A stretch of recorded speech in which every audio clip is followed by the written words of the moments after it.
Don't pray at all. Don't pray. Now, it means don't pray. But maybe this is half of the sentence. Don't pray when you're showing off to men that you're praying. Or now you mean, you understand within the immediate context, it doesn't mean you shouldn't pray at all, but it's discouraging you to pray in a particular mode or a manner. Yep. To show off. Then you look at the broader context and the overall context. If you find there's some difficulty in understanding this context, then you ask yourself, okay, how do the people who are the recipients of this message, the faith, how do they understand it? If he was given to a prophet, did he explain it? The people who were explained to this particular text, we're talking about now scripture now. Which one? The one with about the carpet? The one about the carpet? Any text, including this one. Anything including this one. Okay. So you look at different levels of deciphering the meaning of a text. It's not like, oh, you go to a scholar and the scholar says, you know what, this noon means a whale. You can get a scholar today who can say Prophet Muhammad didn't exist. There are some weirdos like that, and he's a scholar. There are Jesus followers or Christians, they believe Jesus doesn't exist. He's a myth. There are scholars like that. So people can bring their interpretation because of what? Maybe this is how they want to interpret based on their own particular understanding or motives or objectives, whatever that might be. We don't know what's in their hearts, what are they bringing this interpretation for. So you can't just say, oh, because this scholar says Prophet Muhammad or Jesus Christ, peace be upon him, didn't exist, that's what it means. Obviously it doesn't mean that. This is an isolated example of an interpretation of a particular interpreter who seems to go against the majority. How did that person, he or she, come to that interpretation? We can ask, we can challenge, when we can criticize. And like all false, you see how he finds it so difficult? Nun in the Quran. Nun is mentioned in verse 68:1, and most respected of scholars in Islam, Ibn Kathir, Al-Tabari, Al-Qatardi, and others agree that Nun means a whale that carries the earth on its back. Read so that. He accused me of being a liar, and I provided evidence. No more to say. No, hang on, wait a second. I will see how your evidence is dismantled in front of your own eyes. So basically, he has been reading some articles not by his own making. Internet is very, very dangerous nowadays. You find, you should stay here to test your integrity. Did I call him a liar at any stage? So accusations about accusations. This is what we say. People need to come really clean with integrity and sincerity. And he's questioning mine. I said blatant misrepresentation. That's not a lie. That's you're representing something maybe unwillingly, willingly, unknowingly, knowingly, for various reasons. So obviously I would say, for the benefit of doubt, you're misrepresenting from ignorance. Why? Because when you went to the internet, and you find hundreds of articles, against this in Islam, how Islam believes there's a whale above which there's the earth and so on. But what he doesn't tell you is this. What he's read, scholars like At-Tabari, Ibn Kathir, and few others he mentioned, right? They all agreed to it. Obviously, this is not the tafsir. This is someone else is saying they agreed. Go to the individual interpretation of those exegetes and see what they say. What I know is very clear that they say, look, it is said that there is a whale, and you will see some scholars say there is no basis for this, basic opinion. These are like rumors, or there might be information about coming from the Judeo-Christian sources. This is what they passed on to them. Our scholars will say, yes, this is what they said, but Islam has its own stance on the Judeo-Christian material, how we interpret it. Just because it's in the Bible doesn't mean it's a Bible truth, because that itself could be fables and myths. What does it mean then that the world is on the back of what does that mean then? There are lots of is there like any pre-Islamic interpretation where they believe believe this world is in a bucket of oil, and when the world moves, you get earthquakes. Right. Or on the head of a bull, which has two horns or something, and when it moves and runs, then you get earthquakes. Don't believe like that. But obviously this is not in our authentic traditions. So you have to accept, in Islamic traditions, they also transmit texts and interpretations and people's rumors, and they will tell you whether it is acceptable or not. Do we accept it? Of course not. Our Prophet ﷺ didn't explain anything like this. The Quran doesn't say anything like this. The Quran says very clearly this is nothing to do with our oil, our fish.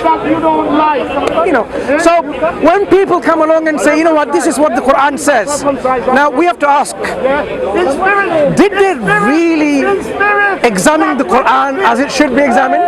Or you've taken on the peripheral, on the surface meaning, went to a interpretation that you found which is in line with, like saying, I found something now which is like a myth and a fable, there you go, Islam is false. It doesn't follow like that. We have been coming here as Muslims, and one of the reasons, besides calling people to Islam, that you understand it and then accept it after verifying it willingly. No one's going to force you, because you can't force religion on anyone. It's impossible. You can't force me to become an atheist. I can't force you to become a Muslim, for example, because faith is something that is in the heart. I mean, I might, or someone might, because of fear of their life, just outwardly say something, but in the heart, you're not going to believe by force. So there is no compulsion in religion. This is what Islam says very clearly. So those people who also do this propaganda that Islam was spread by force, that itself is a myth. Islamic country or the state or the political entity often used force to open up other lands. That's a fact. In some places it went where there was no force whatsoever, like Indonesia or Malaysia. But other places it fought those people who were becoming an obstacle to convey the message of Islam. Today now you can do it on the internet. You have satellites and everyone knows about it. Previously you have to go to the land to convey the message.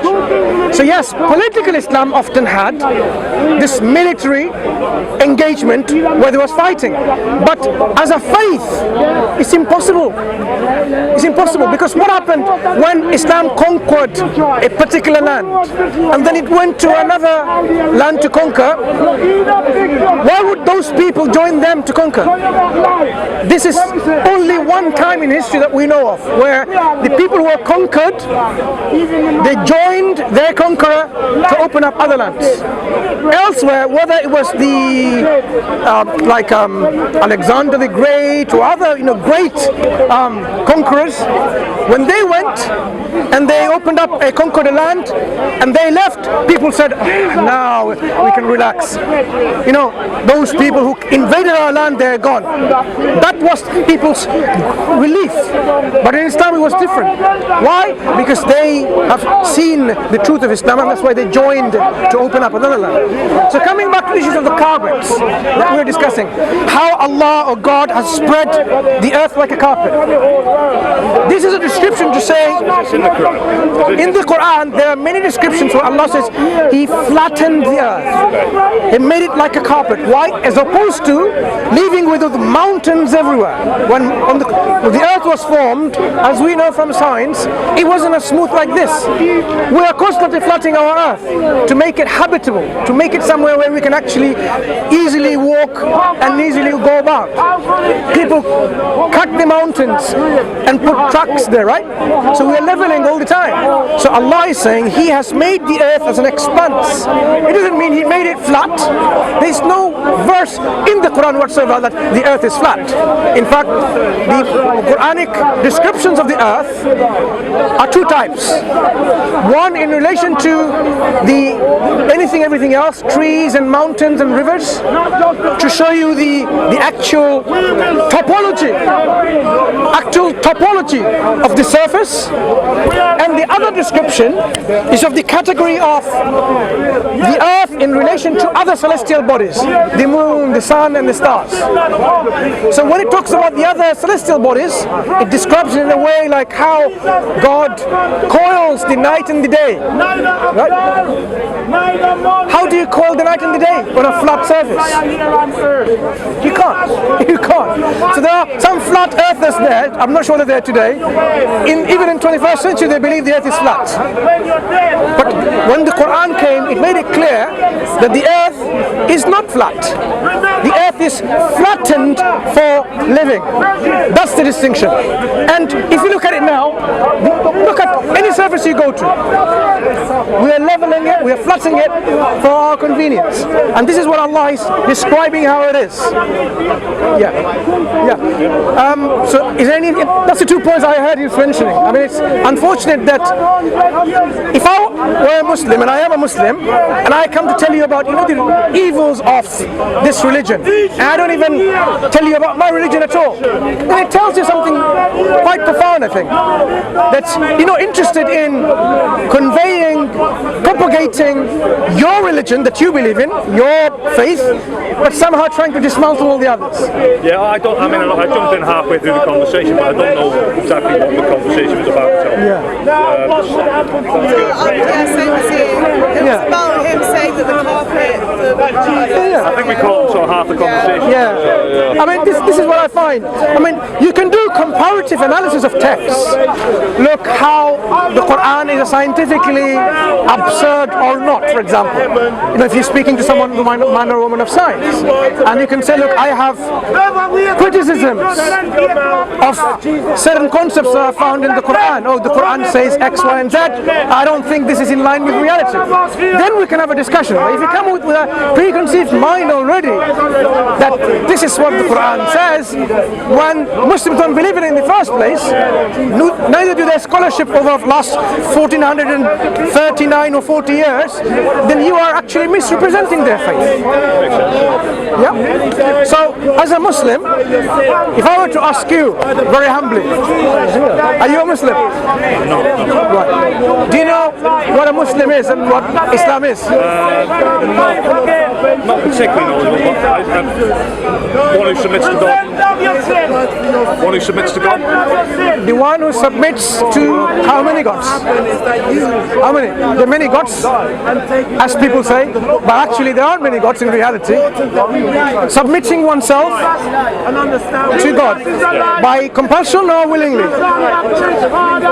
Willingly. So this is how we can see a Muslim is a state of being, of a person who submits their will totally willingly and with all humility, humbly, to the will of one true God.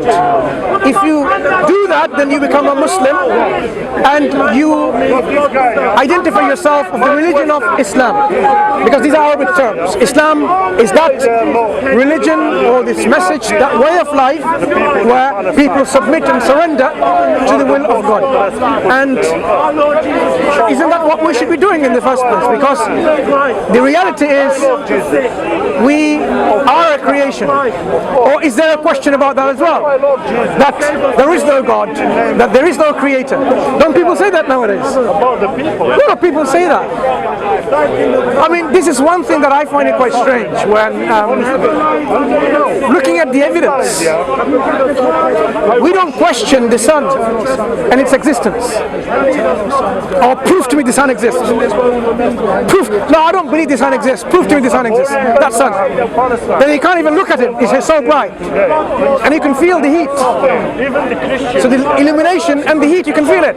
And yet people still ask, I don't have the evidence for it. The evidence of the Creator is blatantly manifest everywhere. That's why I'm saying blatantly manifest. But people have the tendency nowadays, it's become a fashion, I would say, to question, saying, oh, God doesn't exist because we have no evidence for his existence. I mean, what evidence do you need? If you ask someone, I mean, are you an individual who don't believe in God? No, I believe You do believe in God? Yeah. Okay. I mean, we should ask them, what evidence were you seeking that you didn't find? Okay. So you believe in God and I believe in God. What's our duty towards our Creator? service. Jason, how are you? Service. Life built sacrifice. Sacrifice for life, basically. Yeah. Servitude, gratitude, thankfulness, worship.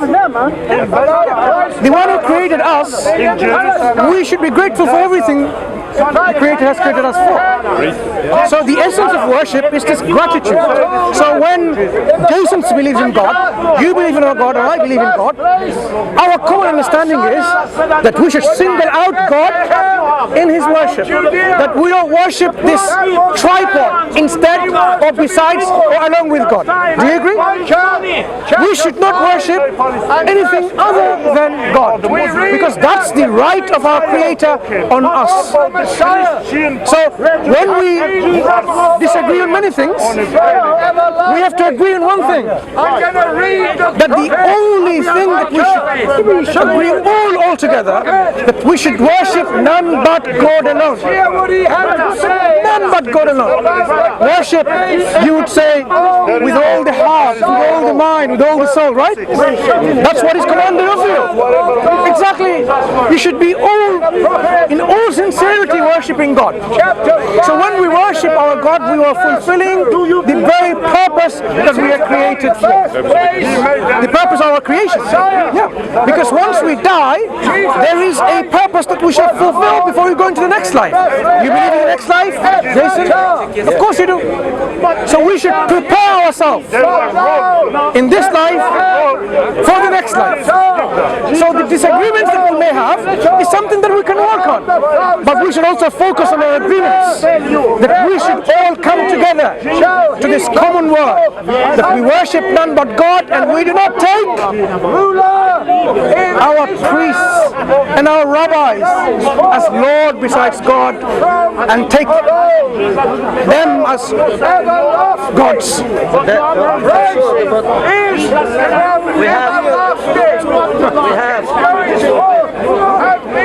We have similarities, but we have major differences. So how does that work? Yeah, we'll talk about the differences in a second. So far, all three of us, we've identified one common uniqueness between us, but it's not even uniqueness in the sense, it's a commonality. But this uniqueness is of God, that God is singled out to be worshipped. Are you a Jew? Am I sorry? Are you a Jewish person? No. You're not a Muslim, you're a Jew, but you still believe in God. You're a Christian, right? How about yourself? Christian. You're a Christian. Okay.